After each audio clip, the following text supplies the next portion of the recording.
والدین وہ عظیم ہستیاں ہیں جن کی زیارت بھی حج مقبول کے برابر ہے.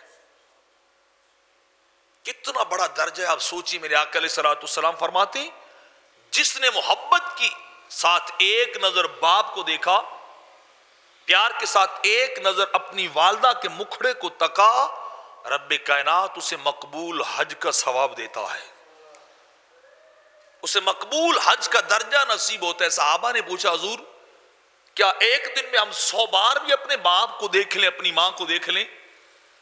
ایک دن میں ہم بار بار اپنے والد کا چہرہ دیکھیں محبت کے ساتھ، اپنی ماں کا چہرہ دیکھیں پیار کے ساتھ، تو کیا ہر بار ہمیں حج کا ثواب ملے گا؟ تو میرے آقا نے فرمایا اللہ کنجوس نہیں ہے، اللہ بڑا سخی و عطا کرنے والا ہے. مطلب یہ کہ جتنی بار بھی تم ایک دن میں محبت سے ماں کو دیکھو، اپنے باپ کو دیکھو، ہر نظر تمہیں حج کے ثواب کے برابر ملے گی. ہر بار کا دیکھنا تمہارا حج کے برابر، ہر بار کا دیکھنا درجہ کعبۃ اللہ کی زیارت کے برابر ہے.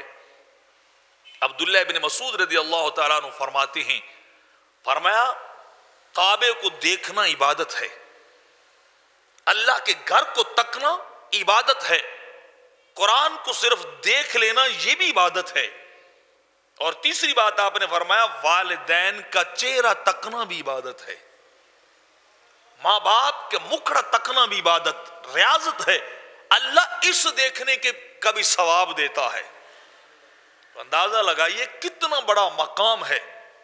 کعبے کو دیکھیں ثواب ملے، قرآن کو دیکھیں ثواب ملے، بوڑھے باپ کو دیکھیں، ماں کو دیکھیں تب بھی ثواب ملے، یہ بھی عبادت ہے. اللہ رب العزت اس پہ بھی انسان کو ثواب دیتا ہے. تو جن کو فقط دیکھنا عبادت ہو، جن کا چہرہ دیکھنا عبادت ہو، اس باپ اور ماں کی فرما برداری کتنی بڑی عبادت ہوگی. اس باپ اور ماں کی بات کو ماننا اور ان کی خدمت کرنا کتنے مقام اور درجے کا حامل ہوگا.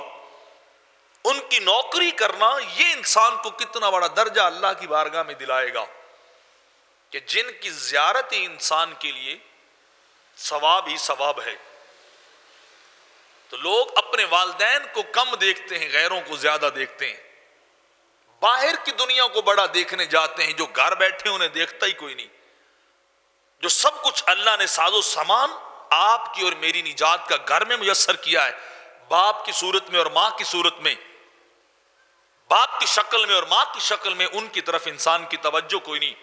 اور باہر انسان پتہ نہیں کتنے کتنے چلے لگاتا ہے، عبادات کے پیچھے دوڑتا ہے، ریاضات کے پیچھے دوڑتا ہے، اور جو سب کچھ گھر موجود ہے اس کا انسان کو علم ہی کوئی نہیں کہ سب کچھ تو رب کائنات نے میرے گھر کے اندر مجھے دے دیا ہے، گھر کے اندر رب ذوالجلال نے میسر کر دیا ہے.